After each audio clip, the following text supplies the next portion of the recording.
Hey, how are you guys? Thank you so much for joining. We really appreciate it. Thanks for having Yeah. us.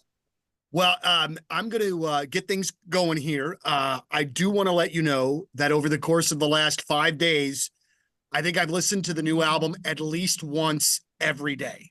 I absolutely, and I'm not BSing with you guys because you're here.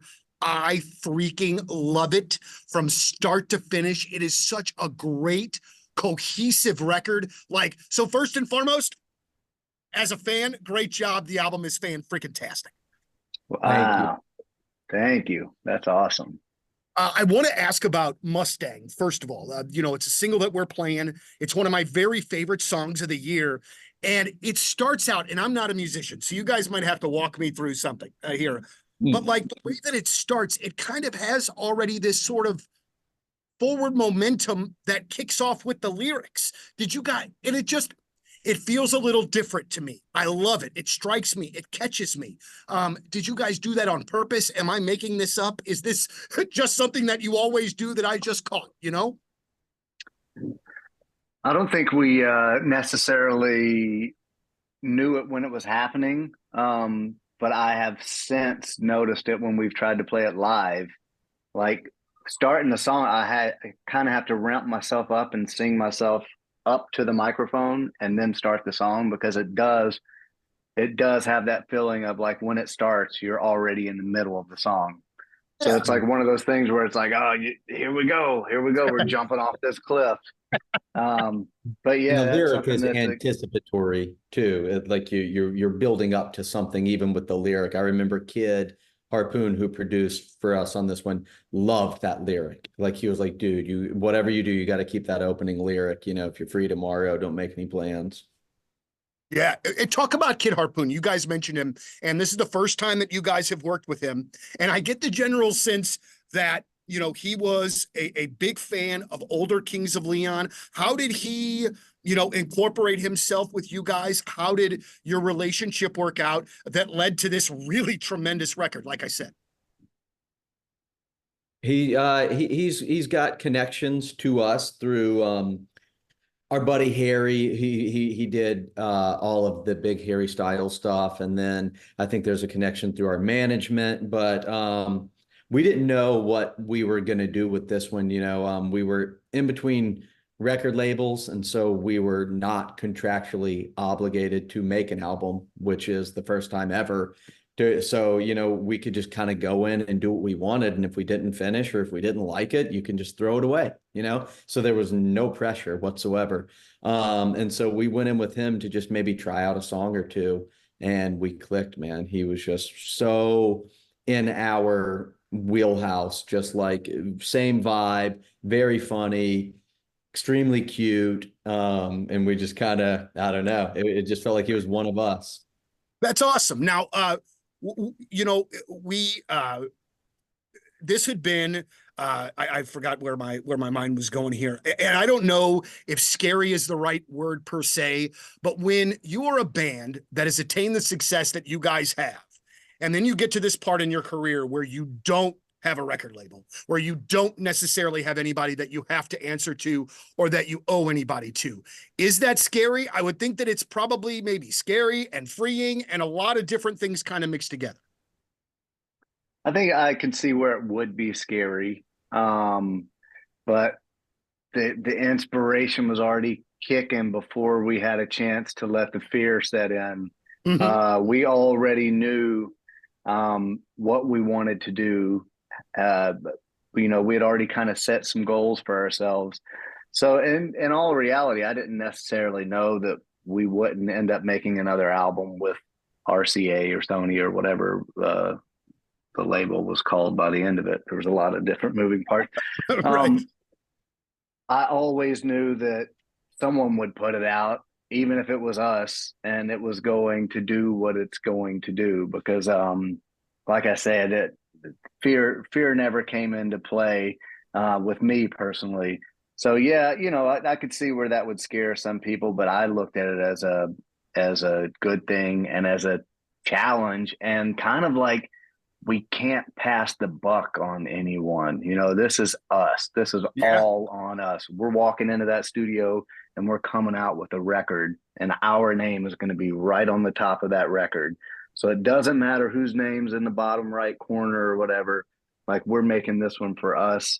And so that, we already knew what we were doing. Absolutely.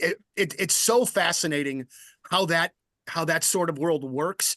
And I don't know how to say this, but like, if I had to work with a record company on a daily basis, I think I would have a pit in my stomach all of the time. And so like, I find it just so interesting how just the whole process works. And you guys have to trust these folks.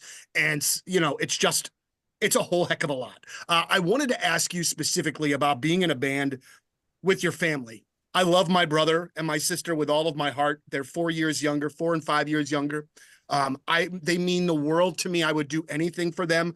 But if we were trying to tour the United States of America, we would murder each other in the first 2 weeks. I guarantee it.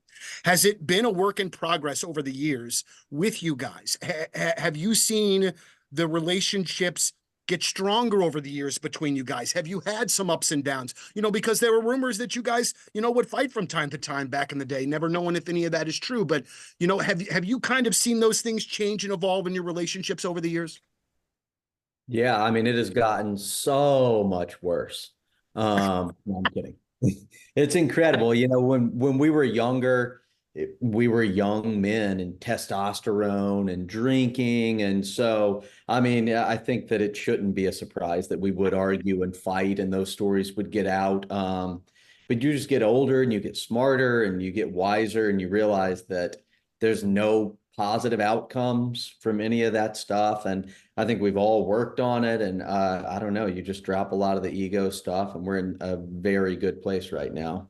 Almost I feel probably like feels. No, I feel I'm like sorry, when you Caleb. I didn't get, mean to interrupt. yeah, I was just going to say, I feel like you get to a point when you realize that building each other up is going to be more helpful in the long run. It's only going to make everything easier if we're like in this together and we're rooting for each other and it's not a competition.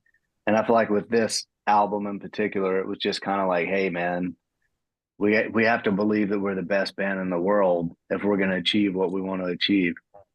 Man, That was such a great answer.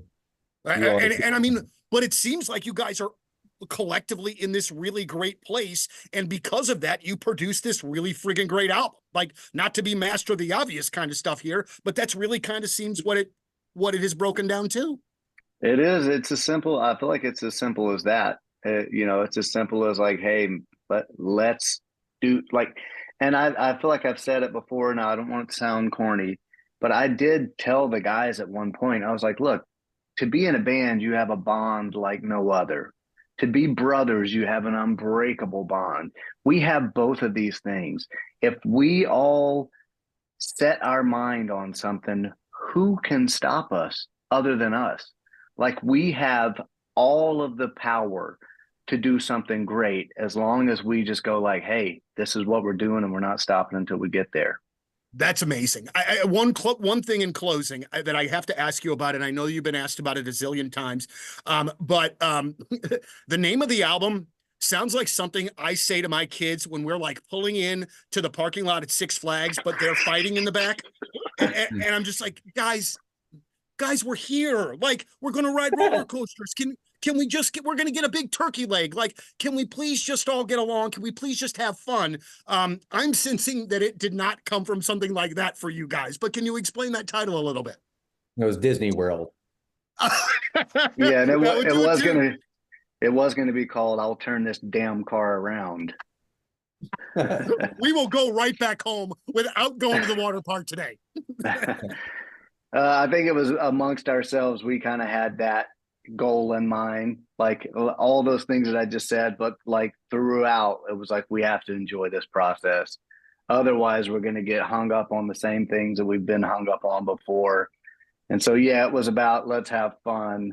But to put that on your album, you hope that it's open for interpretation to mean something more than that.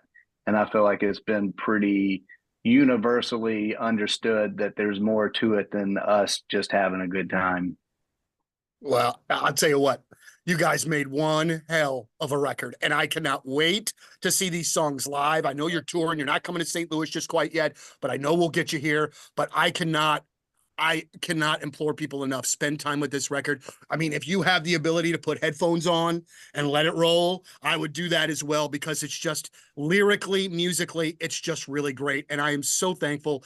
Caleb and Jared, thank you so very much for your time and continued success. We look forward to hearing more from you guys in the years coming. Thank you. Thank you. Thank you very much. All Appreciate right. it. Thank you guys. Have a good rest of your day. All right. All right, Thank you you so too. much. See you, All buddy. right. Later. Bye.